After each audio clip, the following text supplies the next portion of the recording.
Ang tanong ko sa'yo, sa pagkakagamit dito ng Britannica na Catholic Church, ito ba ay noun o adjective? Itong tinutukoy dito na Roman Catholic Imperial State Church, hindi ba ito tumutukoy sa Roman Catholic Church? Ano siya, no? Sabi dito, she became the Roman Catholic Imperial State Church. Ang first clarification ko is, ito bang paglilinaw, Roman Catholic Imperial State Church, kayo ba yon? So, ibig mo bagang sabihin, Brother Bracy, na ang SDA na gumamit ng Encyclopedia Britannica ay mga bias din?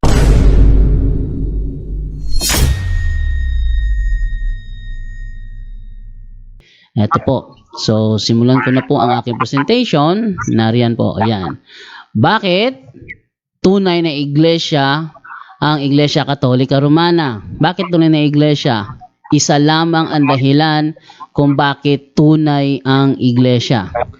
Dahil si Jesus Christ ang founder nito ayon sa mga ebidensya. Pag sinabing ebidensya, proven yan, bawat anggulo, proven yan.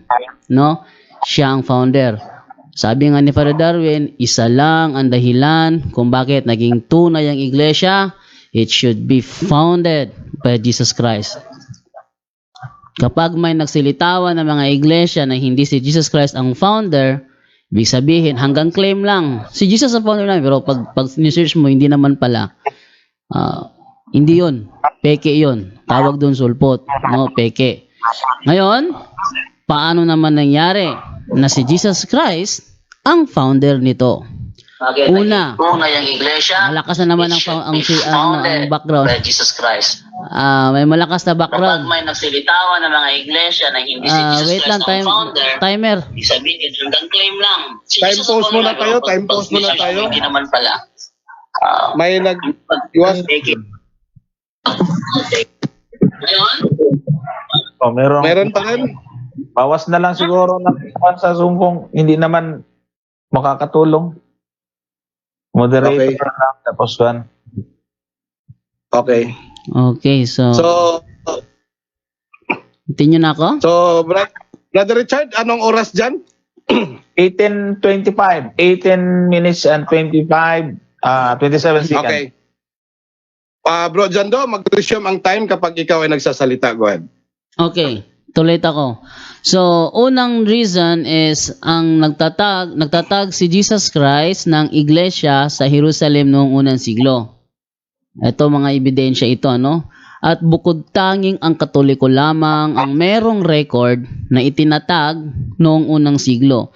Sa dami ba namang mga Christian church ngayon na nagkiklaim na sila daw yung tunay, pero bukod tangi lamang na ang Katoliko ang may record na itinatag noong unang siglo.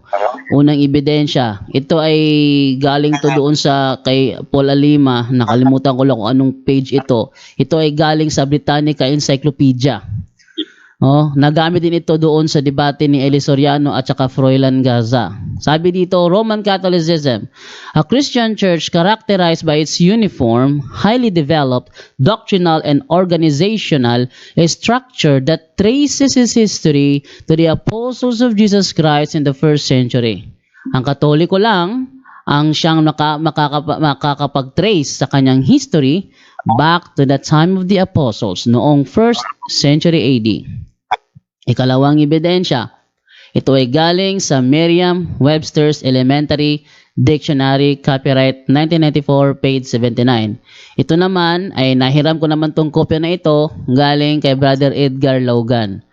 Sabi dito, Catholic, a member of a Christian church tracing its history back to the apostles. A member of the Roman Catholic Church. Yan, no? So, yan ebidensya na ang Catholic, Roman Catholic, Iglesia Katolika, Apostolika Romana, iisang iglesia lang yan. Next, ikatlong ebidensya. Yan sa Young Student Learning Encyclopedia sa page 2684. Sabi naman dito, Roman Catholic Church. For the first 1,000 years after the death of Jesus Christ, all Christians were members of one religion, Christianity. There were no separate sects or branches of Christianity as there are today. The word Catholic means universal, and for those first 1,000 years, all Christians were members of the Catholic Church. So 1,000 years pagkatapos na matay si Kristo, lahat ng Kristiyano membro lamang sa iisang grupo. At iyon ay ang Iglesia Katolika. Pangalawa, ang iglesyang tinayo ni Kristo ay pinamamahalaan ng mga obispo. Ayon sa Gawa 20:28, ingatan ninyo ang inyong sarili at ang buong kawan na sa kanila ay ginawa kayo ng Espiritu Santo ng mga obispo upang pakanin ninyo ang iglesia ng Panginoon na binili niya ng kanyang sariling dugo. Walang makakatutol na iglesyang ito ay ang iglesyang tinayo ng ating Panginoong Hesukristo. Ang iglesyang tinayo ni Kristo sa Jerusalem noong unang siglo, nakarating sa Antioquia. Sabi sa Gawa 11:26. At nang siya'y kanyang masumpungan ay kanyang dinala siya sa Antioquia. At nangyari na sa buong isang taon, sila'y nakisama sa iglesia at nasipagturo sa maraming tao. At ang mga alagad ay pinasimulang tawaging mga Kristiyano sa Antioquia. At dagdag kaalaman, ang nagbigay ng pangalang Kristiyano ay ang second bishop of Antioch na si Bishop Evodius. No? Isa sa 72 disciples of Jesus Christ na nasa Lucas 10. Next, number 4. I-check natin ang list of bishops of Antioch to prove na yun nga ang iglesia tinayo ni Kristo. Ang first bishop of Antioch, si Apostol Pedro. Ang ipangalawa, si Evodius. Siya yung nagbigay ng pangalang Kristiyano. Pangatlo, si Ignatius. Ito si Ignatius naman, disipulo naman to ni Apostol Juan. Ano? Si Bishop Ignatius of Antioch, ikatlong Bishop of Antioch. Ang Katoliko, number 7. Ba't bigla naging number 7 to? Wala yung number 6 ko. Okay lang. Si Bishop Ignatius ang nagbigay ng pangalang Katoliko. Yun ay nasa Wikipedia dati, natanggal na pero may kopya pa rin ako nung naturang Wikipedia. Siya ang nag-imbento ng pangalang Katoliko. Number 7, ang Katoliko ang dumating sa Pilipinas noong 1521. Ayon dito sa World History by O'Brien, the Philippine Islands were visited by Magellan, who was killed there in 1521 and were annexed to Spain in 1542. Spanish settlers in the Philippines sailed from Mexico. Manila was founded in 1571 and the islands became part of the New Spain. The natives were firmly converted to Christianity and remain Catholic today. Ikawalo, ayun pala. Yun to. Number 9, ang Catholic Church ay ang Roman Catholic Church. Yung Katoliko pumasok sa Pilipinas noong 1521, yun ang Roman Catholic Church. Based naman dito sa Philippine History ni Gregorio Zaide at saka ni Sonia Zaide sa page 123. The greatest legacy of Spain to the Filipino people is Christianity, specifically the Roman Catholic religion. Strangely, this religion was Asian in origin, being founded by Jesus Christ in Palestine. Tandaan natin na itong Roman Catholic dito, 1521 ito eh. Pero yung name Roman Catholic, ipinopose lang yun noong 1870, but it was rejected. Proven na itong pumasok na Catholic Church noong 1521 at ang Roman Catholic Church, iisang iglesia lang to. Hindi magkaiba to. Iisang iglesia lang to. Ayon pa sa next na prove natin na ang Catholic Church ay ang Roman Catholic Church, yung Grolier Universal Encyclopedia, Volume 5, page 106. Ito yung kadalasan ginagamit ng mga CFD. No? Catholic Church, universal, term generally applied to the divine society founded by Jesus Christ. Kaya nga true church kasi founded by Jesus Christ. And endowed with the outpouring of the Holy Ghost on the day of Pentecost. More specifically, the name denotes the body of the faithful in communion with the Bishop of Rome, hence often called Roman Catholics. So ito ay preba na ang Catholic Church at ang Roman Catholic Church ay iisang iglesia lang. Meron kasi nasasabi kasi na magkaibang iglesia daw yan. No, pati babasahin ng mga Seventh-day Adventist ay sinasabi rin na iisang iglesia lang ang Catholic Church at ang Roman Catholic Church. Ito yung nasa kanilang Alpha and Omega, Volume 8, page 302. Catholic Church. A universal Christian church whose doctrinal base was formed by the absorption of Greek philosophy and neighboring religions into the views held by the Apostolic Church.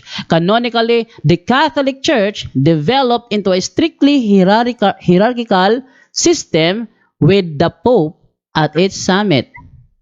Pero nakapagtataka, ang dami mga SDA evangelists ngayon nagsasabi, iba ang Catholic Church, iba ang Roman Catholic Church. Ito pa, The Ministry Magazine. Ito, babasa yung SDA naman ito. Volume 1, number 12, December 1928, page 29. Ito, The Apostolic Christian Church, Ancient Catholic Universal Church, established by Christ and His Apostles. So, ang topic dito, yung itinayo ng Panginoong Jesucristo at ang mga apostol. May karugtong sila sa number 2. The ancient Catholic Church was persecuted by the pagan government. Yan. Tapos sa baba naman, and she became the Roman Catholic Imperial State Church.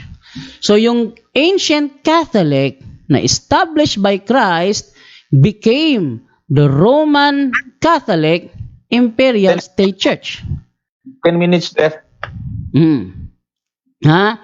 So, ito ay babasahin SDA. Hindi ito, ito ay sa General Conference pa. Siya, yung ano dito.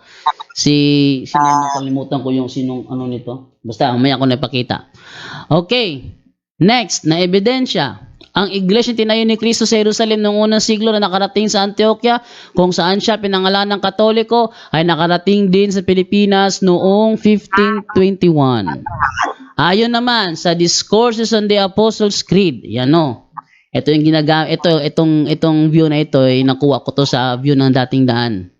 Ang sabi ganito, in 1870 at the Vatican Council, the name, yung name hindi yung mismong church, the name Roman Catholic Church was proposed, but it was rejected.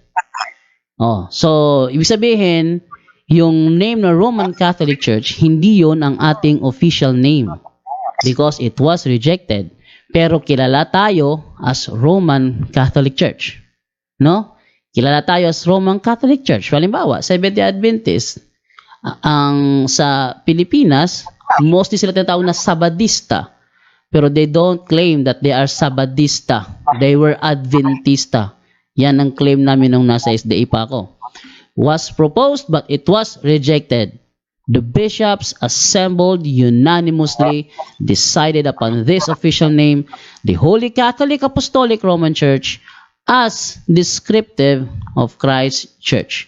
So, yung binigyan ng pangalan ng Holy Catholic Apostolic Roman Church, yon ang Iglesia ni Cristo. Ang iglesyang tinayo ni Cristo, binigyan ng official name noong 1870. It doesn't mean na sa 1870 siya nagsimula. Ang kanyang official name doon nagsimula. Pero ang binigyan ng official name, hindi doon nagsimula. Next.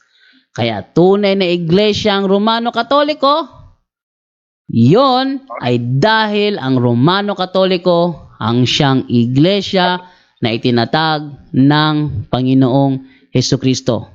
Ganyan lamang po, kadali lang po yung yung papakita ko para wag na masyadong daming salita. Basta yon, bakit tunay na iglesia, ang Iglesia Katolika, Apostolika Romana o ang Roman Catholic Church o ang Catholic Church, isang iglesia lang yan Bakit tunay na iglesia yan? Dahil si Kristo ang founder nito. Ngayon, dahil tututulan ito ng aking katunggali na si Bresi Balansag, magigiba lang ang aking paksa kapag may naipakita siya galing sa isang standard reference na ang founder ng Catholic Church o ng Iglesia Katolika, Apostolika Romana o ng Romano-Katoliko simbahan. Basta ang may pakita siya na yung ang founder nito ay iba. Proven by second evidence, third evidence, second evidence and third evidence na yun nga ang founder, doon na magigiba ang aking paksa. Isa lang ang magpapatunay sa iglesia. Yung aral, kopyahan na lang yun. Pwede ako magtayo ng iglesia ko, kopyahin ko lahat ng aral na nasa Biblia, tapos claim akong tunay ako, hindi magiging tunay ako. Bakit? Alam ko, ako ang nagtayo. Nangopya lang ako ng aral. Nagbasa lang ako ng Biblia, kinopya ko lang yung aral, tapos yun na ba magpapatunay sa akin? Hindi. Para bang DVD, kahit nakopyahin ko pa yung buong quality niya, nananatili akong pirated. So, hindi magiging tunay na iglesia ang nangopya lang. Para maging tunay na iglesia ka, dapat ang founder ng iglesia kinaaniban mo ay si Jesus Christ, wala nang iba. Okay, so hanggang doon na lamang, wave ko na lang yung natitirang oras kong 5 minutes. Yun na. Brother Roland? Okay, so maraming salamat Brother Jando, napaka-generous mo naman sa oras. may mahaba-habang usapan pa sana tong 5 minutes, no? So dahil kagustuhan mo 'yan, ikaw ang masusunod. So shout out muna tayo sa ating mga kasama dito sa Punto por Punto. Yung mga Catholic Faith Defender from the Samal chapter. Sila Brother Lito Anto, Lamar Carion, Jimar Celestino, Brother Archie Moncada, at saka si Ma'am, Mrs. Moncada, at saka yung mga Divine Mercy na nag-join sa Catholic Faith Defender natin dito sa Samal Chapter. Magandang gabi sa inyong lahat at sa lahat ng mga PSL or Pangulo sa Liturhiya at mga PSK na nag-join din sa organization. So nanonood sila ngayon, Brother Jando. Brother Richard, baka meron tayong i-shout out dyan bago natin ibigay yung 10 minutes kang Brother Brasi. Brother Jando, inom ka muna ng tubig, Brother Jando, kasi kitain ka maya-maya. Bro Richard, shout out muna, Bro Richard. Brother Roland, maraming salamat. Shout out sa mahigit 400, to be exact, 441 na nanonood sa pag-aralan natin. So sa Facebook, sa YouTube, di pa natin alam. Basta lahat po kayo nanonood dyan, di ko na kayo maisa-isa, maubos ang ating oras. So thank you, Brother Roland, sa pagbibigay ng pagkakataon. May shout out lahat ng ating mga tagapanood. Di na natin patatagalin, excited na sila sa susunod na bahagi, cross-examination. Okay, take it away. Cross-examination time na tayo for 10 minutes. Yung 10 minutes natin timer dyan, ako ang magta-time sa 1 minute na running time nila, Brother Richard. So, Brother Bresi, ready ka nang magtanong? Lang po. Ayusin lang namin yung time muna sa nila. Dahil ayusin mo na yung time, shout out, ano muna natin yung mga kaibigan natin dito sa lahat ng mamaya na lang ako papasok sa Punto por Punto sa YouTube channel, ha. Dito muna tayo sa ating Facebook account, no? Shout out pala kang Sister Mary Jane Tumang. Go Brother Jando. Leo Cortez, walang good evening. Dex Adamo at saka kang San Gabriel. Bible Alone si kapatid. Magandang gabi na padaan gyud kog link. Natagaan gyud kog link. Salamat admin Dex Adamo. Okay, so magsabi lang kayo pag ready na yung natin dyan, ha? Timer natin dyan. Freddy Mendoza, Kabardo, magandang gabi po, Bro Roland, Bro Kamaturan, watching from Manila. Okay na. Okay, so andyan na yung natin. Brother Christian Yuan Sumalinog, magandang gabi. Shout out sa iyo dahil handa ng ating timer. Okay, Brother Bresi, handa ka na rin? Okay po. Okay, dahil handa ng lahat. Brother Bresi, maaari ka nang magtanong. Go ahead. Okay. Magandang gabi, Brother Jando. So, ginamit mo kasi yung Britannica kanina. And gusto ko ipakita sa presentation yung Britannica. Check na lang, pakikita dyan. Mababasa dito yung word na Catholic Church.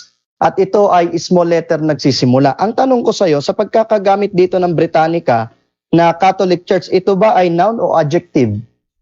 Adjective, bro. Okay. Adjective So, ibig sabihin, pag sinabing... Okay, moderator's time. Okay, time off muna. Yung sagot ni Brother Jando is adjective kasi categorical. Meron pa tayong 1 minute. Pero kapag tapos na tayong magsagot, sabihin lang natin na yun lang ang sagot ko para maka-next question para maiwasan natin yung sabawan, ha? Okay, so Brother Jando, ang sagot ko ay adjective, tama? Adjective siya, bro. Nang ibig sabihin is universal. Kaya 1 ibinigay minute, go ahead. 1 minute, go ahead. Kaya adjective siya kasi ang kahulugan niya universal. Ipinangalan sa kanya yung kanyang, kaya nga as descriptive, 'di ba? Yung sa 1870 as descriptive, ginawang name niya yung tumutukoy sa kanya, adjective yun. Brother Bressy. Next question. Okay, next question. So for clarification, adjective, no? So ang next question ko sa kanya, di ba kapag sinabi nating adjective, pwede siyang ikapit sa lahat kung yung organization ay universal yung kanyang presence? No, hindi ako sumasang-ayon dyan kasi ang nag-imbento ng pangalang Katoliko si Bishop Ignatius. At si Bishop Ignatius ay may paliwanag kung bakit niya tinawag na Katoliko ang iglesia. Next question. Okay, sige, puntahan kita dun sa sinabi ni Bishop Ignatius. Di ba lumabas yun nung 107 AD? Bakit dito sa pakita ko lang, bakit dito sa official website nyo, ikinapit yung yung Catholic Church noong 325 AD pa? So the name became attached to her for good. So anong tawag sa church before 325 AD? Ay, pwede ba pakita to?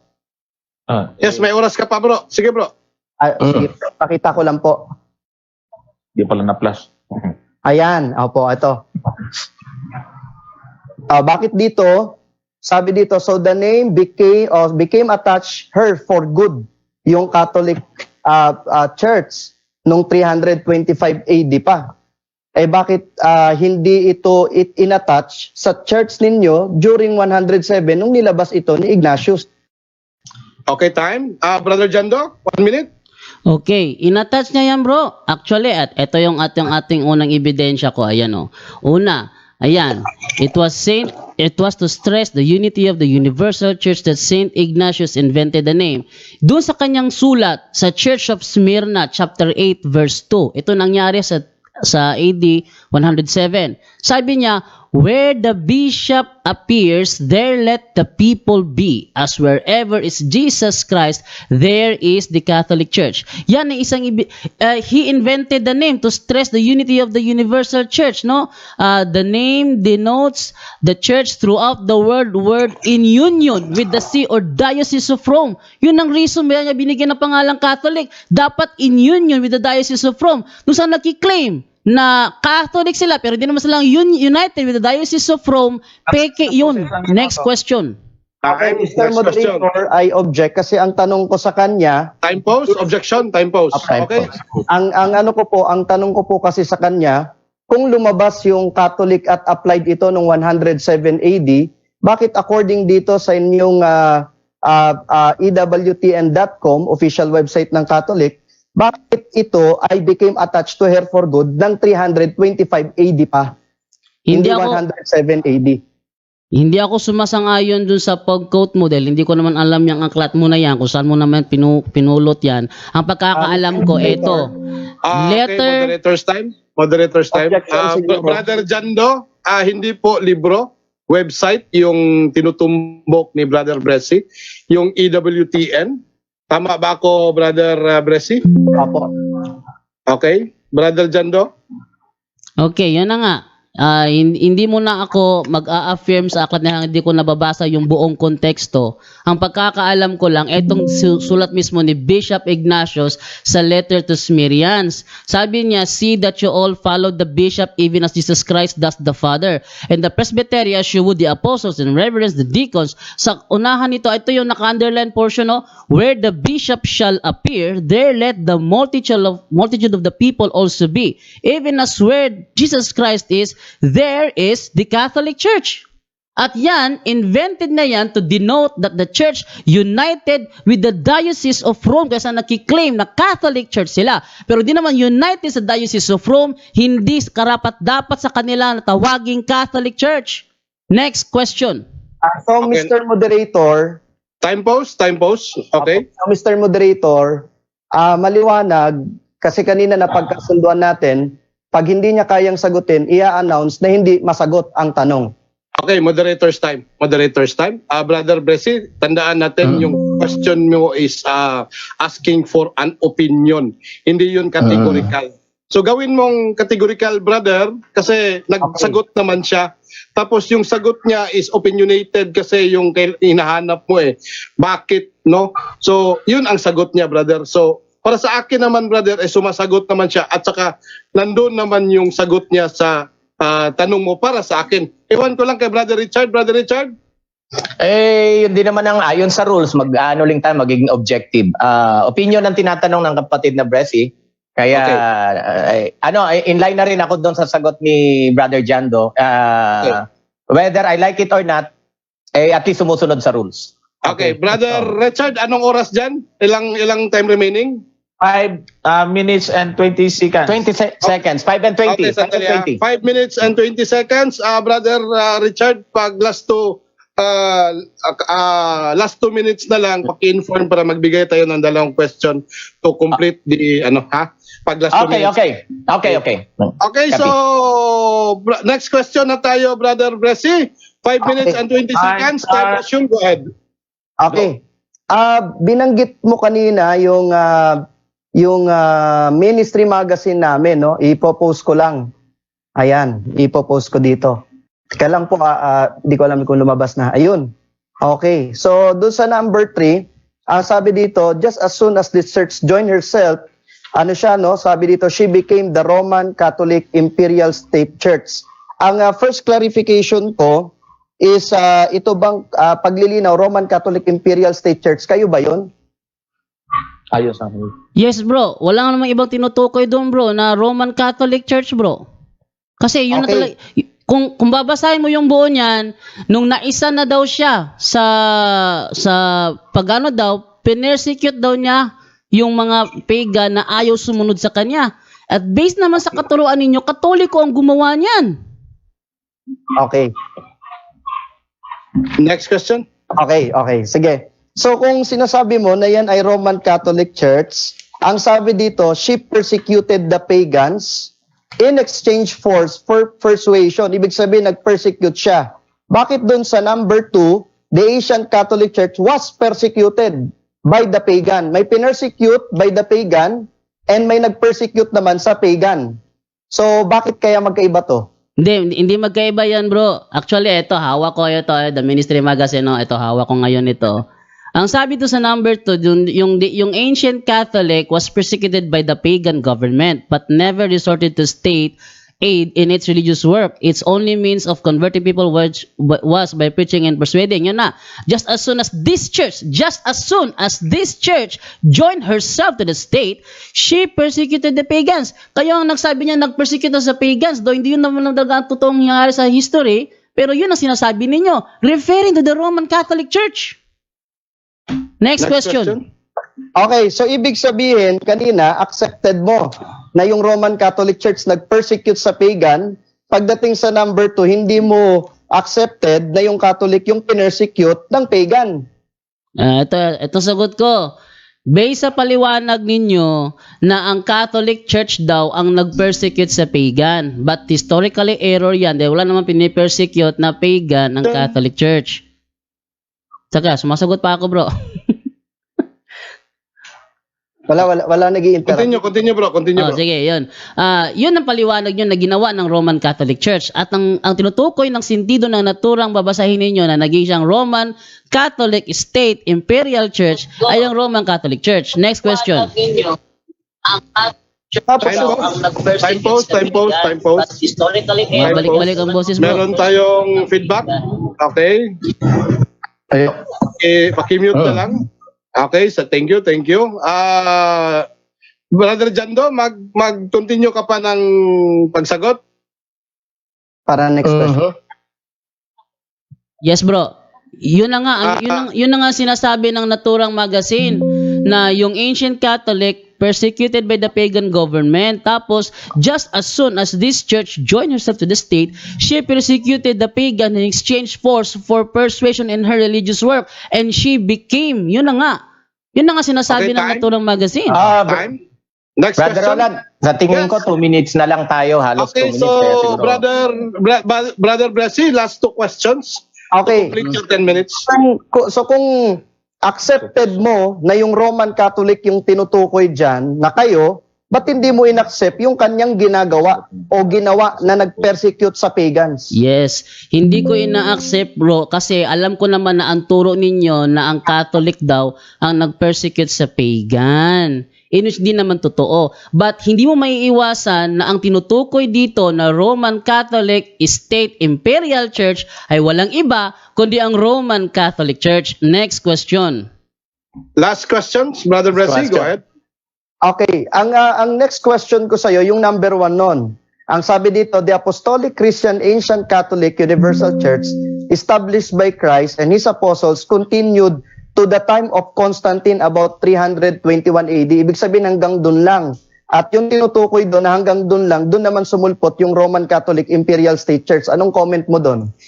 Dahil yan ang ipinaliliwanag ninyo na nag-iba daw. Nung dumating daw sa 321 AD, sa Edict of Milan daw, naging Roman Catholic.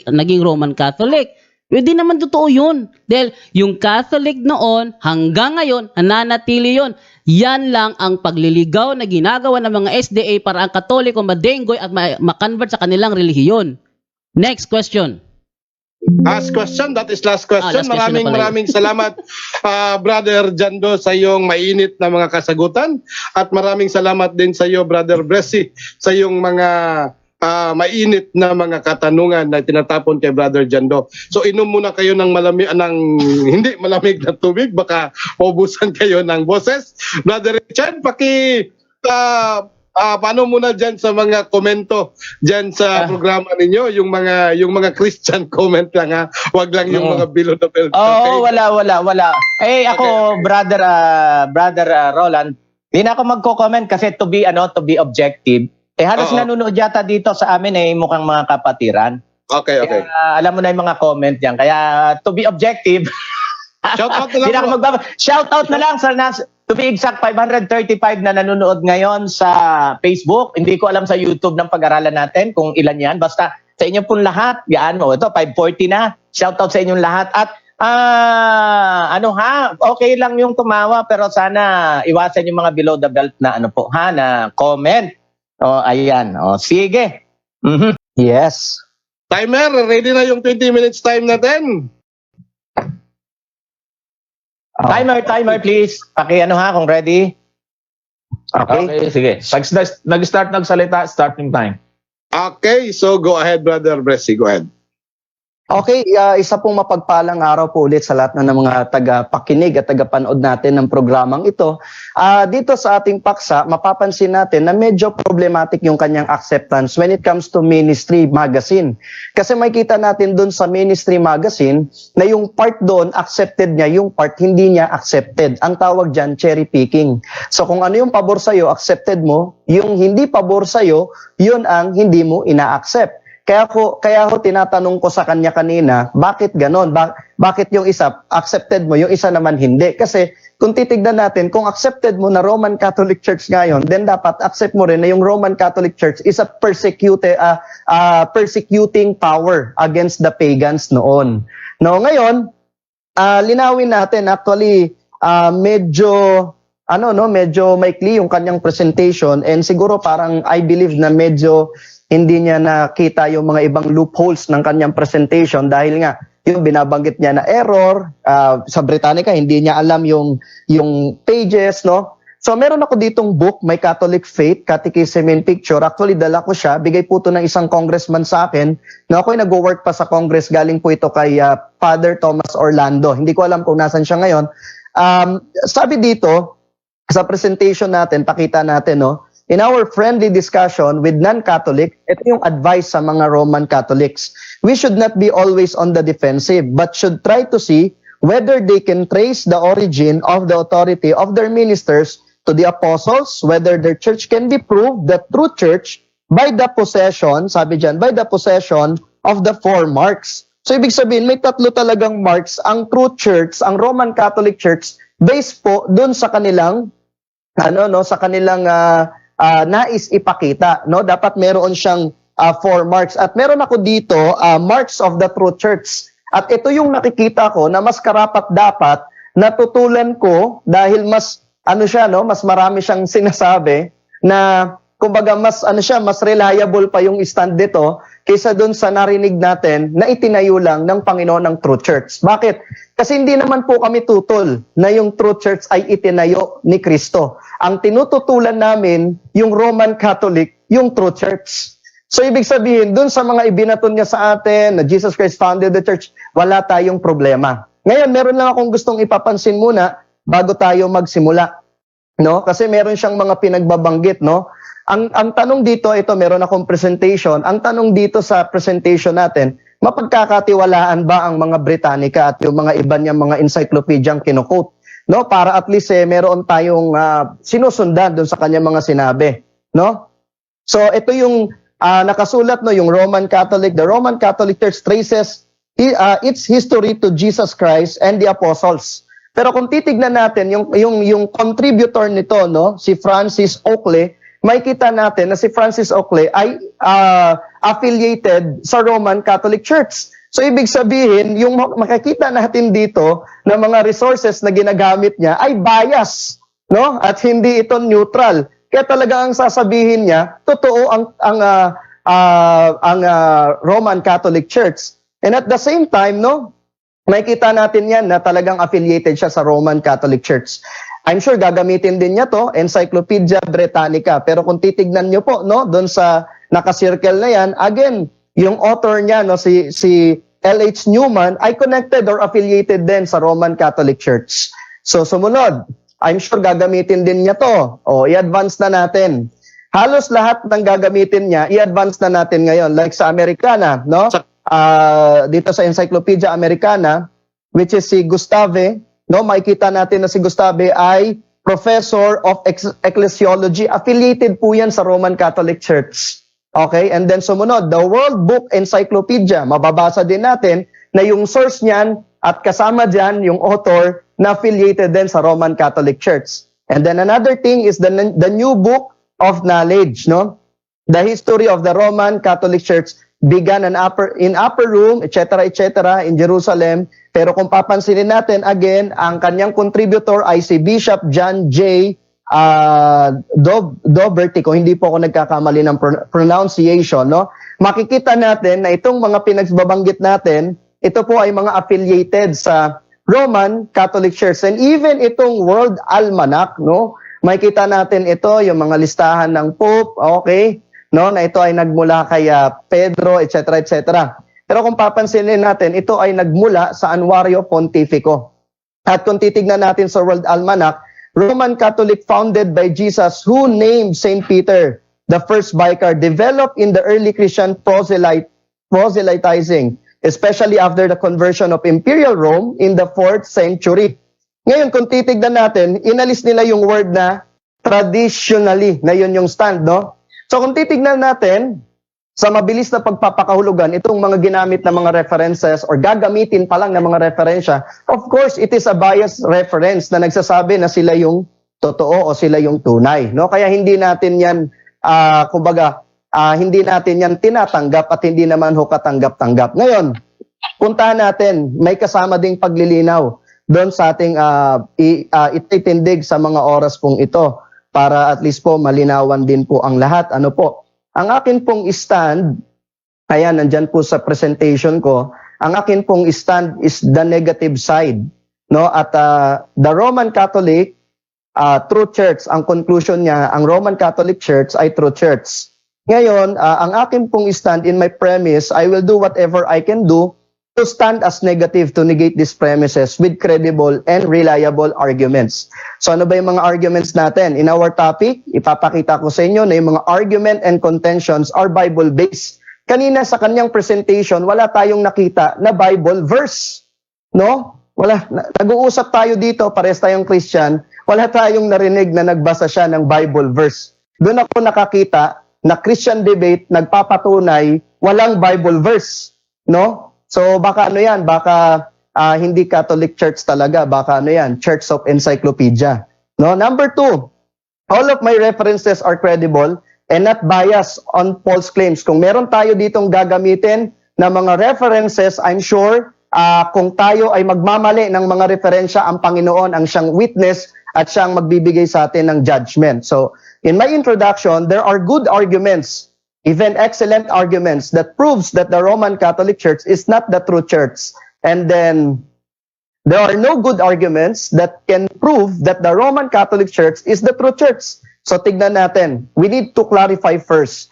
The word Catholic, sabi na nga niya, ay nakikita natin ito as ang ibig sabihin niya ay universal. It is adjective. And when we say adjective, pag sinabing Catholic Church, it is referring doon sa universality of the church. And in fact, when we say Catholic, hindi lang naman Roman Catholic Church ang nag-aangkin ng word na Catholic. Kasi meron ding Orthodox, and they are both valid pag sinabing Catholic. So hindi como Catholic ang tawag sa'yo, tama ka na. No? Kasi maraming nag-aangkin ng word na Catholic. Another point, mapapansin din natin na nung first time ginamit ni Ignatius ang word na Catholic, no, from their website, it was started in the small letter. Kasi gustong ipakita talaga na yung Catholic dito is referring to the universality of the church, not to the noun which can refer dun sa kanilang sectarian religion. No, kaya kapag nakita nating Catholic, no, hindi kagad to Roman Catholic, no? Makikita din natin 'yan dito sa Britannica sa pinakita natin kanina. And then mapapansin natin dito sa hawak-hawak ko na may Catholic faith, mapapansin natin dito na ginamit yung adjective and then i-translate sa Catholic, which is noun, para mag-refer ito sa kanilang sectarian religion. Which is, kung titignan natin yung sentence, parang pinalalabas na for you to be in the sect that is universal, which is Catholic, then you must become a Catholic, which is a sectarian religion, which is redundant na po siya.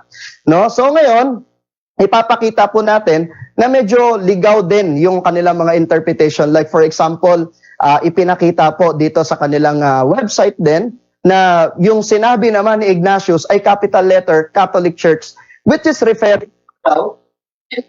Oops. Pwede po ba na nawala yung sound? Hello, testing. Nandyan pa po ba? Ayan. Okay. So, which is referring po, ang ginawa nila, kinapitalize nila yung Catholic Church, which is, ang sabi nila, referring na ito sa Roman Catholic Church. Pero hindi. Kaya nga, ang tanong ko sa kanya kanina, kung 107 AD, ikinapit ni Ignatius sa Roman Catholic Church ang word na Catholic, no? Catholic Church, then therefore, bakit kinailangan pang umabot ng 325 AD, no, sa Nicaea para ikapit ito sa kanilang sekta? No? Kaya nga ang tanong ko sa kanya, which is ang sabi niya, hindi ko tanggap yan. Actually, ang tawag dyan, fallacy of ignorance. Hindi ka magmumukhang tama dahil hindi mo alam kung ano pinag-uusapan. And makikita natin dito, sa pagpapatunay pa lang, malaki na yung problema. Kasi dun pa lang sa pagpapatunay mo, gumagamit ka ng mga fallacy of ignorance para patunayan ang isang bagay, which is hindi talaga pwedeng gamitin kahit sa korte ka pa. Okay? Next natin, no? Clarification number 2. We don't have a problem here, no? Kapag sinabi nating true church was founded, of course, by Jesus Christ. Wala tayong against yan. Ang hindi tayo agree is that the Roman Catholic Church is the true church. So, hindi mo na kailangan na yung true church founded by Jesus Christ. Hindi na natin kailangan yan. Ang pinag-uusapan natin dito, kung yung true church ba ay Roman Catholic Church, no? Siguro, ituloy-tuloy ko na to para mabilis yan. So in my 2 clarification, again, wala tayong problema sa word na Catholic dahil ito ay adjective at hindi ito proper noun na kumakapit sa inyo lang. Kumakapit ito sa napakaraming mananampalataya o sa universal faith, no? Even nung 1st century, 2nd century AD. Number 2, wala tayong problema na ang true church ay founded by Jesus Christ dahil sa ating pag-aaralan, lalabas ng Roman Catholic Church ay hindi naman true church at hindi sila ang itinayo ng ating Panginoon, no? So, puntahan natin yung binabanggit dito, no? Ang sabi dito sa inyo pong aklat, no, sa My Catholic Faith, sabi dito, after training the disciple and apostles to form the organization of his church, Christ chose Simon Peter and made him the chief. Simon, whose name Christ changed to Peter, was the head of the church, no? And then etc. etc. Pwede mo yan i-screenshot. Ang nakasulat dyan, he said that he would make Peter the rock which his church should be founded. Actually, 4 yung binabanggit nating mark na dapat ginagamit mo para patunayang tunay ang iglesia. Ako na nagtuturo sa iyo kung ano yung mga dapat mong patunayan. Kasi nandito yan sa inyong official na libro. So, puntahan na lang natin yung Catholic binanggit na natin kanina. Yung Holy, wag na natin pag-usapan. Yung One, wag na natin pag-usapan. Pero yung Word na apostolic, yan pag-usapan natin. So, inside that, meron tayong 2 topic. Peter's supremacy at saka apostolic succession. No, doon sa Peter's supremacy, naniniwala ang Roman Catholic Church that Jesus founded His church upon Peter, since Peter is the rock. Ngayon, pag-usapan natin ito. My argument number 1 is Peter is not the rock in Matthew chapter 16, verses 18 to 19, and therefore the church was not founded upon Peter, but upon the rock. Premise number 1, if si Peter ang rock na tinutukoy sa Matthew chapter 16 verse 18, premise number 2, therefore, makikita natin ang statement sana ng Panginoon is, Thou art Peter, and upon you, or upon it, I will build my church. Then therefore, tama ang Roman Catholic Church na si Pedro ang tinutukoy na rock at siya ang pundasyon. Pero titignan natin. Sa argument from the construction of the grammar, makikita natin na meron tong 2 entities na yung rock dito at Peter ay magkaiba. Objection, Bakit? moderator. Kung titignan natin sa Okay, construction objection. grammar, Objection, sandali. Time pause muna May tayo, mga kapatid. objection, may objection. Ang objection ko, moderator, napunta na siya sa Peter the Rock. Eh, ang topic natin, Catholic True Church. counter objection po. Okay. Yes, go ahead. Okay, in my counter objection, hindi po siya kasi nakinig kanina. Ito po. Binabanggit po sa My Catholic Faith, na-aklat ho ninyo. Ito po, ipapakita ko po, ipa-flash ko sa screen. Okay? Sabi dito, in our friendly discussion with non-Catholic, advice po sa inyo to, sa iyo to, Brother Jando, we should not be always on the defensive, but should try to see whether they can trace the origin of the authority of their ministers to the apostles, whether their church can be proved the true church by the possession of the 4 marks.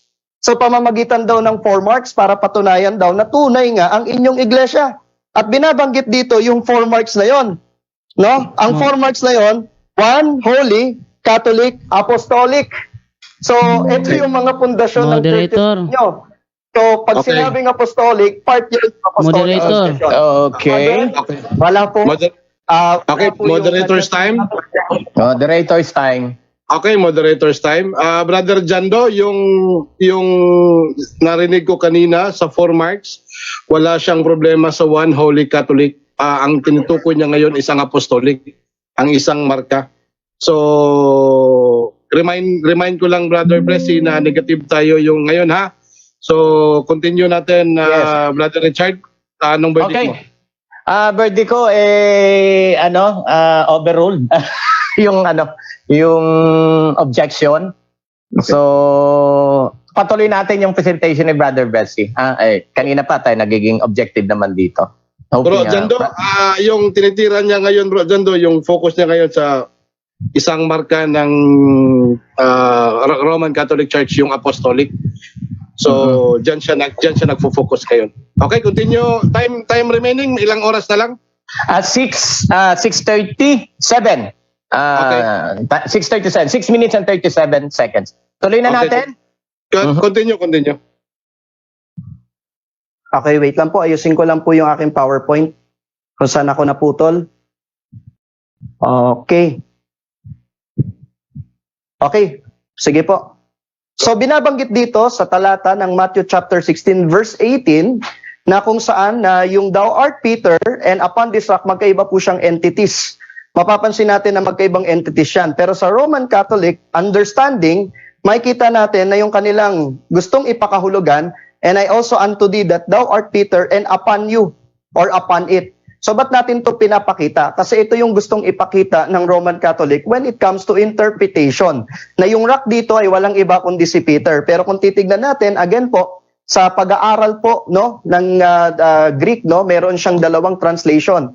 Yung dalawang salitang ginamit sa Greek, yung Peter which is referring to Petrus, samantalang yung rock naman ay tumutungkol siya sa Petra. Napaka-importante na pagdating sa exegete ng talata, we need to consider the gender first. Kasi tandaan natin, wala naman kasing, sa Filipino and English, very limited lang yung may mga gender form. Pero kung titignan natin dito, may mga genders. Like for example, yung Petrus, meron siyang gender. And then yung Petra, meron din siyang gender. At yung gender ng Petrus ay masculine, while the gender of Rock, which is Petra, ay feminine, no? Kailangan natin to i-consider. Bakit? Halimbawa na lang po natin, no? Halimbawa na lang natin. One of the biggest contributor in exegesis is knowing and understanding the gender of the subject. Like for example, sa Spanish, apply din yan para makarelate tayo in this illustration. Like for example, binanggit yung papa, yung papa, tapos para malaman mo sa Spanish kung yan bang anong gender niyan, meron niyang article na sa English tinatranslate yan as the or the. So ang translation yan kapag yan ay masculine ay el, kapag yan ay feminine la. Pero kung papansinin natin, nagkaiba lang sila ng gender, automatic magkaiba rin sila ng meaning. El papa, parehas ng spelling, la papa, parehas ng spelling, different genders and different meaning. Parang ang tawag po diyan ay homonyms. No? Actually, yan yung pinakamalapit na pag-i-illustrate natin dito sa English. Yan ay homonyms, no? Ngayon, kung titignan po natin dito sa presentation na to, pinapakita po dito na yung Petrus at Petra ay magkaibang entity. Hindi po si Pedro yung rock na tinutukoy sa Matthew chapter 16 verse 18. Mamaya malalaman natin kung sino. Kung titignan po natin dito, based doon sa gender, no? Kung talaga naiisa lang ang tinutukoy na rock dyan, walang iba kundi si Pedro, dapat doon sa translation ninyo, doon sa Latin Vulgate, dapat ang nakasulat Petrus et super hanc Petrus. Pero bakit ang nakasulat dito ay Petrus et super hanc Petram? Magkaiba pa rin siya. No? So anong ibig sabihin niyan? Ang ibig sabihin niyan, itatayo ang iglesia hindi kay Pedro, kundi doon sa bato. At doon sa batong yan na tinutukoy, makikita natin sa 1 Corinthians chapter 10 verse 4 na and did all drink the same spiritual drink, for they drank of that spiritual rock, and that rock followed them, and that rock was Christ. Hindi po si Pedro, no, na katulad ng stand ninyo. So ipinapakita dito, actually in-screenshot ko na rin na yung word na ginamit dito ay Petra. Referring po siya kay Jesus Christ. Yun po ang rock at hindi po si Pedro. Therefore, putol kagad yung apostolic succession na binabanggit. In fact, may kita din natin na is the Roman Catholic Church the only Church of Christ? Sa page 8, sabi dito, the early church fathers were fairly evenly split between two positions. So kahit magsabi ka sa akin ng mga statement ng mga early church fathers, hati pa rin ang kanilang views regarding kung sino ba talaga yung rock. And according sa ating pag-aaral sa Papal Power, its Origin and Development, makikita natin, sabi ni Henry T. Hudson, among the early church fathers, 17 interpreted the rock. Kaya may mababasa kang rock dyan. Pero pag tinignan mo yung consensus, mas malaki pa rin yung nag-i-interpret na ito ay Peter's faith, hindi po yung early church, hindi po yung rock na tinutukoy, no? Ngayon, baka sabihin mo, may mababasa rin ako dito. Paano yan? May mababasa ako ng mga Protestants and mga early church fathers na sinasabi nila na si Pedro ay rock.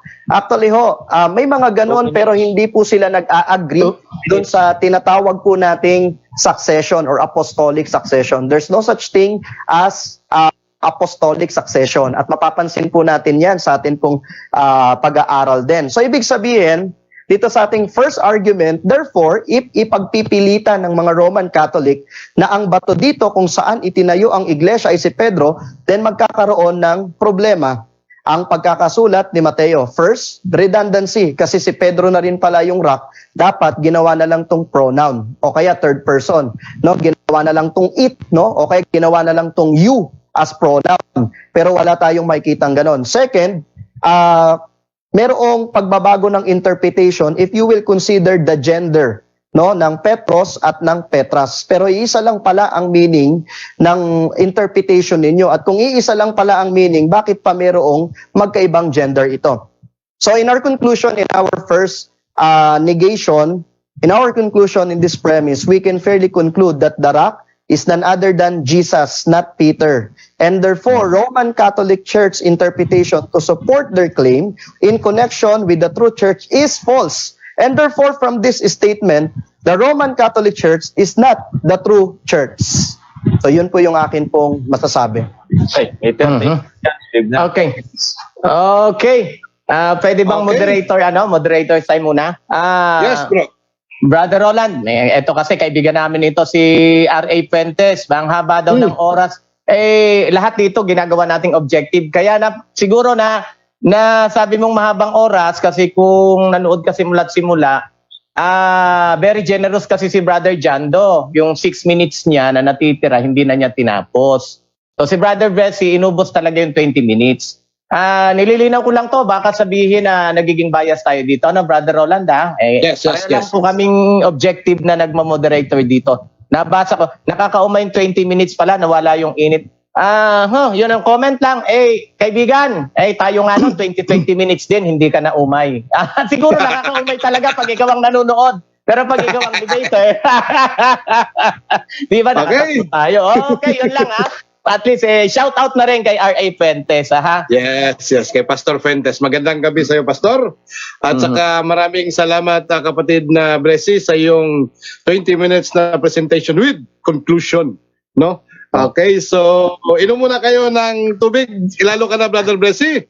Shout out muna natin ang nasa Punto por Punto YouTube channel sa Punto por Punto versus Kapitulo Versikulo. 549 ang nanonood ngayon. Kay Junior Jimena, kay Athena, kang Delia Harina, Amor, Jan de la Cruz, at Rhea, Virgilio Calvo, Ira. Sino pa tong mga natin dito? So, ang bilis ng mga comment ninyo. So, hindi na ako magbabasa ng mga comment Shout out ko lang. Conrado Aranda, Gavin Isaac, at saka Catholic Forever, Edgardo Bisto, at True Lies. Magandang gabi sa inyo. Lalong-lalo na kay Johnny Aligre. Brother Richard, baka nasa YouTube channel ka rin? Baka magtampo yung mga followers ninyo dyan. Mga followers natin, mga subscribers sa YouTube, lalo ng pag-aralan natin, kasi ito talaga yung mother program namin, mother program namin. Pag-aralan natin. Yung akin naman, sige, promote ko na rin po paglapit kay Kristo. Ibang yun, hindi apologetic yun. Sabbath School lesson tinuturo doon. Basta marami dito sa ngayon ay 622 ang nanonood. Nako, mahirap ng isa-isa nito, Brother Roland, no?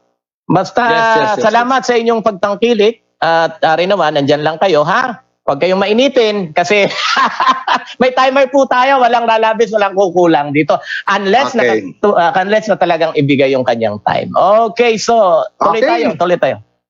Okay, so proceed na tayo sa ating cross-examination from affirmative to negative. Brother Jando, ready to cross?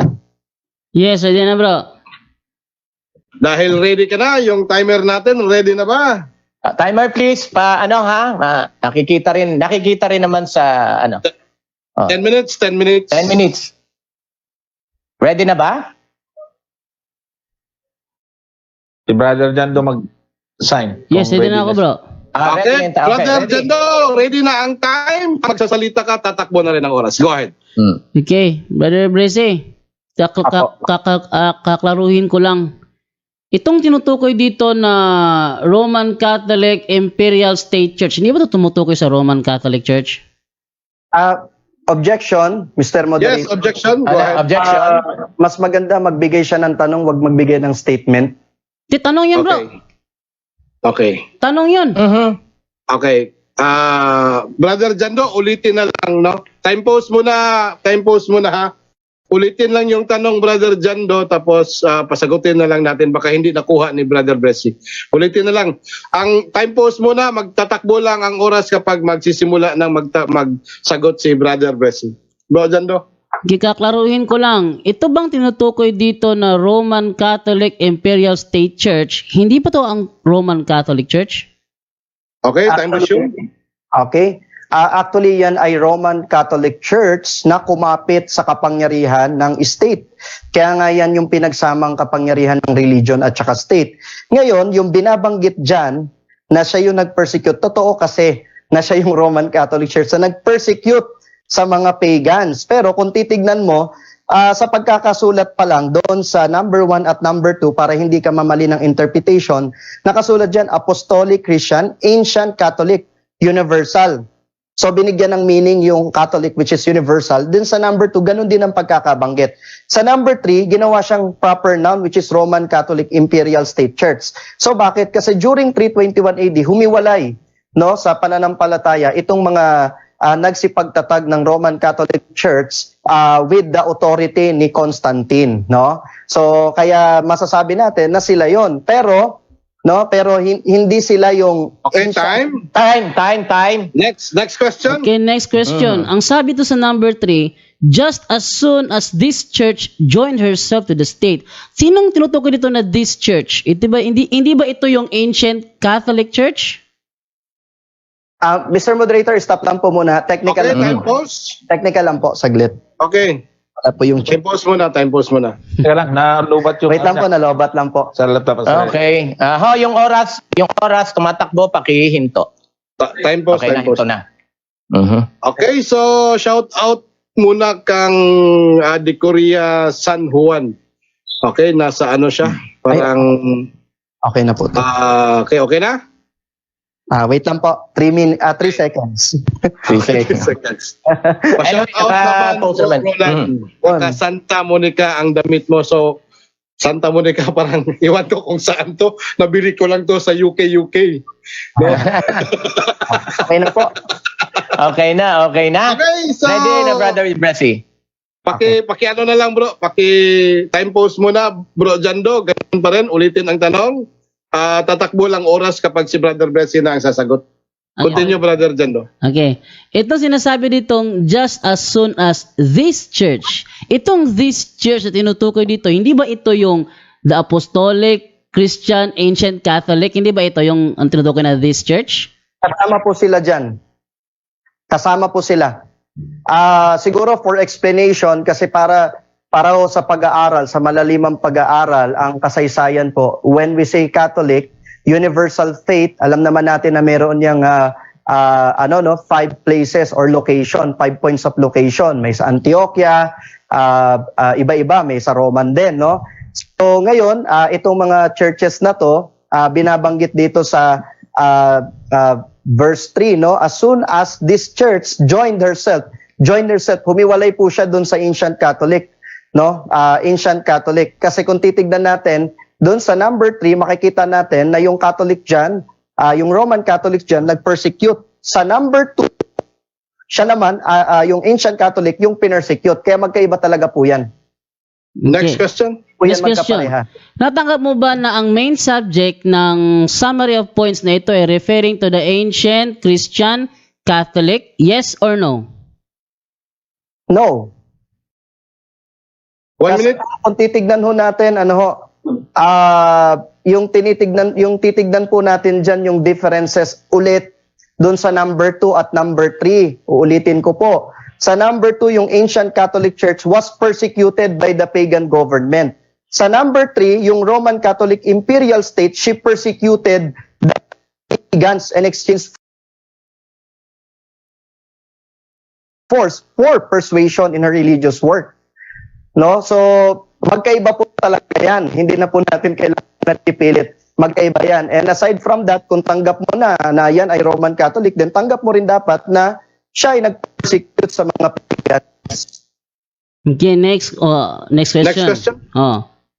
Sabi dito, tinatanggap mo ba na ang tinutukoy dito na main subject talaga ng summary of points ay yung Apostolic Christian Church at sabi, just as soon as this church, referring to the Catholic ancient, joined herself to the state, saka pa siya nag-persecute? Yes or no? Tama ba, mali? No, doon sa pagkaka-interpret mo. Kasi kung titignan natin dito, hindi siya tumutukoy sa sectarian religious group. Dahil yung binanggit nga dyan na church ay small letter, lupon ng mananampalataya. Yung nag-join doon sa state ay yung lupon ng mananampalataya. Okay, hindi yung mismong Ancient Catholic, yung lupon ng mananampalataya. Again, sabi ko nga kanina para may idea ka, meron tayong 5 locations of Christianity during historical 1st century, 2nd century AD.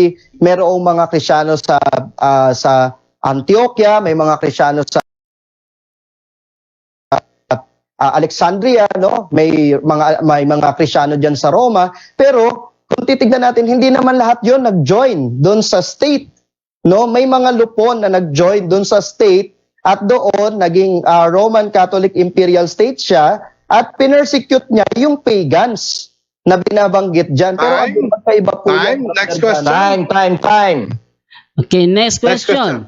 Ang sabi dito, ang topic is Apostolic Christian Catholic. Ang sabi, just as soon as this church joined herself to the state, she became the Roman Catholic Imperial State Church. Tanggap mo ba yon? Yes or no? Hindi ko nga po tanggap yung interpretation nyo. Kasi nga po, kung titignan ho natin, dito sa word the church, small letter po yan. Ano po, yan po ay common noun. Buti pa ko nakasulat dyan, capital. Pag sinabi kasi natin capital, that is referring to the proper noun, which is referring to the sect of the church, sekta mismo. Pero pag sinabi natin church, alam naman ho natin yung word the church. Meron naman tayo sigurong Greek background dyan. Pag sinabi natin ecclesia, lupon ng mga mananampalataya, pero hindi po yung pangkalahatang Kristiyano, yung nag-join sa state. No, hindi nga po sinasabi dyan na the Ancient Catholic Church, no, na lahat yon ay nag-join. Kasi Ancient Catholic Church ay composed ng napakaraming Kristiyano, pati sa Antioch, Alexandria, sa Roma, hindi lahat yun ay nag-join dun sa state na yun. Kaya ang ginamit dyan is small letter C para sabihin po na yan po ay common noun, mga lupon ng mananampalataya. Hindi yan absolute na lahat yun nag-join sa Okay, sa time. Next question. Moderator's time. Sandali. Brother Yes, sir. Richard, huwag kalimutan ang 2 minutes natin. Opo, nasa 4 minutes pa tayo. Okay. Sige, continue. Okay, next question ko. Sabi mo kasi, pag yung ginamit kong Britannica Encyclopedia is bias daw, bakit maraming SDA yung gumagamit ng Encyclopedia Britannica kung bias pala yun? Hindi naman po yan ginagamit ng mga Seventh-day Adventists para maging basihan ng pananampalataya. Kung makikita mo, yan ay ginagawang reference kasi yan ang pinaniniwalaan nyo. No, yan ang pinaniniwalaan nyo. Kaya yun yung ginagamit namin sa ibang mga references. Kasi hindi kamukha ng ginawa mo. Ang ginawa mo, hindi namin pinaniniwalaan yung Britannica, yun ang ginagamit mo. Ang ginagawa namin, pinaniniwalaan yung Britannica, kaya yun ang ginagamit namin. So para at least maunawaan mo, kaya ko binanggit yan. Kasi ginagamit namin yan, kasi pinaniniwalaan nyo yan. Pero sa usapang ito, hindi namin pinaniniwalaan yan. So, ibig mo bagang sabihin, Brother Bracy, na ang SDA na gumamit ng Encyclopedia Britannica ay mga bias din? Uulitin ko po, no, kung bakit po ginagamit yung Britannica, no? Yan po ay ginagamit ng mga Seventh-day Adventists para patunayan ang mga puntos kasi yan yung pinaniniwalaan ninyo. Okay? Yan kasi yung pinaniniwalaan ninyo. Yan ay kaiba sa ginagawa mo ngayon. Ginagamit mo yung Britannica, hindi naman namin pinaniniwalaan. Samantalang kami, kaya namin ginagamit yan kasi yan ay pinaniniwalaan ninyo. Sana nauunawaan mo. Okay, next question. Tinatanggap mo ba ng ang Encyclopedia Britannica ay hindi official book of the Roman Catholic Church? Tanggap naman, pero kung titignan nga natin, may mga contributors na bias. Okay? May mga contributors na bias. Kung halimbawa, meron kaming Seventh-day Adventist na writer dyan at ginamit ko sa'yo, tingin mo ba magiging tama ang paggamit ko ng encyclopedia? Hindi ba't magiging magiging bias para sa kaalaman mo? Bakit? Kasi hindi natin mayaalis ang influence na nakapaloob doon dahil doon sa author.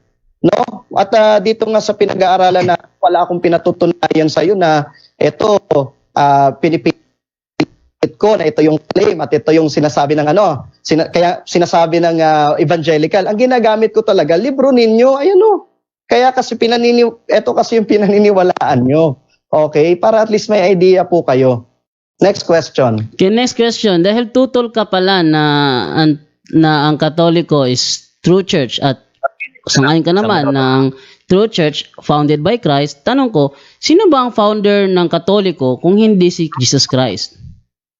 Okay, uulitin ko po. Doon muna tayo sa first sentence question mo. hindi ako tutol na ang true church ay ang founder ay si Jesus Christ. Yun nga lang, ang tinututulan ko, hindi kayo yung true church.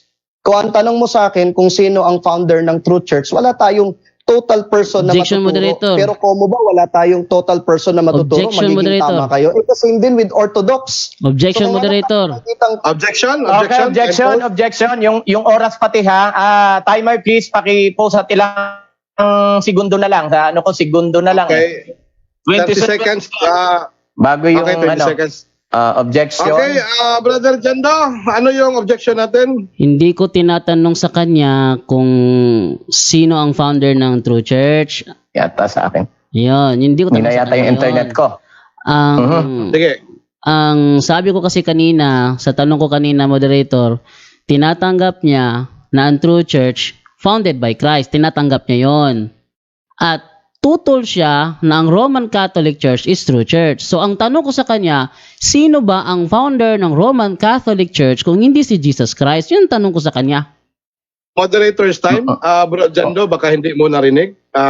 Yung sagot niya dyan sa katanungan mo, wala siyang maibigay kung sino ang wala siyang maibigay ang pangalan.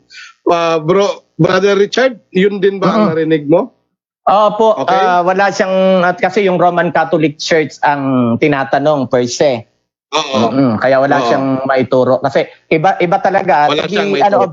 to be objective, iba kasi ang claim ng, iba ang aral ng Adventist dyan at Roman Catholic. So since ang tinatanong mo So- si Brett, understandable na hindi niya ituturo yung maaring gusto mong ituro niya. Mr. So, Moderator, Okay, so may time yes, pa. moderator. Brother Meron pa Bessie. 27 seconds na lang. Okay. Brother Bessie, ano yung counter natin? Apo, itutuloy ko lang po siguro yung sinabi ko kanina. Okay, moderator's time. tatakbo na yung Sandali time. ha. Sige. Sandali ha. Pag Yes, magsalita Brother si Brother Bessie, time continue. Go ahead. Oo. So okay ba? Excuse me. Okay na ba si Brother Jando? Brother Jando, para 27 seconds na lang tayo. Hindi ko narinig yung ano niya kanina, sagot niya kanina. Siguro na putol yung internet. Yung ano bro, yung sinabi namin, confirm namin ng dalawang moderator, wala siyang maibigay na pangalan doon sa tanong mo. Okay, continue tayo, Okay. Brother Bessie. Remaining 27 seconds. Go ahead. 27 seconds. Okay. So ang pinag-uusapan natin dito, yung founder ng True Church ay si Jesus. Ang founder ng Catholic, hindi si Jesus. Therefore, hindi siya yung True Church. Ngayon, ang gusto kong sabihin, wala tayong matuturo na tao kasi development ang nangyari started nung 321. Ayan, nakasulat na nga sa summary points 321, no? Under ni Constantine. Development yan. Pero kung ba wala tayong maituro, wala na talagang Time. tama na kayo. Time. Okay. Okay. Yan. Time remaining, bro. Bessie, ilang oras? Wala na. Wala na. Wala na pala. Wala na. Ay, Okay, Brother okay. Roland. Yes. Shout out lang ako kasi alam mo, ayaw na sanang patulan ito. Pero ayaw kong lumabas na either both side ay may pandarayang ginagawa. Ang hirap kasi nitong hindi ko alam kung talagang sinasadya naman o totally ignorance. Si kaibigang R.A. Fuentes, ang binabanggit niya, bakit wala daw rules na 20 minutes nung kami, tayo yon kaibigan. Hindi tayong nagdidebate ngayon. Ibang rules tong sinusunod nila. Hindi ka ba nakinig? Binasa yung mga rules na hindi mo ilan ang presentation, parehas lang, objective lang dito, no? Pasensya na Brother Roland kasi Okay lang. Oy, gusto ko lang palabasin dito na both side ay naging pata sa ating debaters. Ano po? Wala naman, Pastor Fuentes, may rematch pa man siguro kayo, no? Nasanay kasi kayo ng 15-15 noon. Pero iba yung rules natin noon. Huwag nang rito. Kasi Baka sa sunod na debate ninyo, Bro Richard, gawin ninyong 25. Baka bitin si Pastor Fuentes. actually, sa ibang sa ibang ka-debate namin, talagang 20 kagaya yung debate namin sa Muslim. 20-20 talaga. Yan. Pasensya na. Yun lang, gusto ko lang linawin kasi nababasa dito, may mga sumasagot na ilan. Baka nga yung ibang makabasa sabihin, at nandadaya tayo dito. Hindi po, ulitin natin. Okay. Pareho silang 20 minutes. Binigay lang ni Brother Jando yung 6 minutes niya. Kaya parang naging mas mahaba yung presentation ni Brother Bessie. Pero moderator sa side ng ating mga kapatid na Catholic at of course dito kung makikita may pala sila ginagawa. Ano lang tayo dito? Lang. Okay. Bakit yun? Maganda naman yung pinapakita ng mga speaker natin ngayong gabi. Okay. So, Of course, oo. naging 604 na yung mga viewers natin sa punto por punto versus kapitulo versikulo. Dito ay 628. Okay, so all in all nasa 1,200 na no yung Opo. mga viewers natin ngayon. So paki-comment na lang, paki-like and paki-share at saka i-shout out i-comment nyo rin yung mga mention nyo yung mga kaibigan natin, no? Yung mga kaibigan ninyo na gusto kasi maganda yung kakayan ngayong gabi. Napaka-sports, napaka-informative. Okay? Anyone can claim the statement of the Bible because we can do a private interpretation. Kining ako mga kaigsunan nga gipabarog nga usa ka haligi nganong matuod ang simbahan tungod kay gitukod ni Kristo. Dili tungod sa pagkamabasa, dili tungod sa karakter, dili tungod sa ngan, usara ang haligi nga kung ipabarog nganong nahimong tinuod ang simbahang Katoliko, way laing rason tinukod sa atong Ginoong Hesus Kristo. Talakayan to, hindi bara-bara. Katotohanan lang, walang palusot. Para sa mesa ng usapan, di kami nag-aaway. Puro talakayan, hindi banggayan ng patay malisay. Aral hinahimay, parang beats na nire-replay. Truth ang target namin, hindi hypo display. Bawat teksto sinisilip, context yan di pwedeng ipinipilit. Doctrine na solid, hindi fake, hindi boses ng Diyos, di namin gustong i-credit. Doktrina flow, hasal ng pag-iisip. Salita ng Diyos, yan ang aming inisip. Uhaw sa turo, kaya kami nagdidip. Sa talakayan, truth ang pinanghahawakan. Keep it! Doktrina flow, hindi ito laro. Pag-unaway tumatagos hanggang buto. Sa bawat linya, puso ang sumisigaw. Katotohanan lang, walang bawal, walang bawas raw. May tanong, sige lapag mo, let's go. Di kami takot sa debate na may respeto. Espiritu ang guide, parang beat na smooth ang tempo. Pag may liwanag, lahat ng shadow nagmemelo. Hindi kami nagmamarunong nag-aaral lang. Pag may gap sa mind, Diyos ang pumuno niyan. Ang Iglesia ng Diyos mula Espanya, papuntang Pilipinas. Dapat malinaw yan. Hindi kompetisyon, hindi kami nagra-rhyme para lang manalo. Puso ang puhunan, hindi bara-bara ang palo. Truth ang goal, yan ang tunay na trono. Doktrina flow, hasal ng pag-iisip. Salita ng Diyos, yan ang aming inisip. Uhaw sa turo, kaya kami nagdidip. Sa talakayan, truth ang pinanghahahakan. Keep it, doktrina flow, hanggang dulo go. Liwanag ang bit-bit, hindi ego. Sa doktrinal na usapang totoo. The pillar and foundation of the truth is the church, and the Catholic Church is the church founded by Jesus Christ. Then, asay inyong pilion.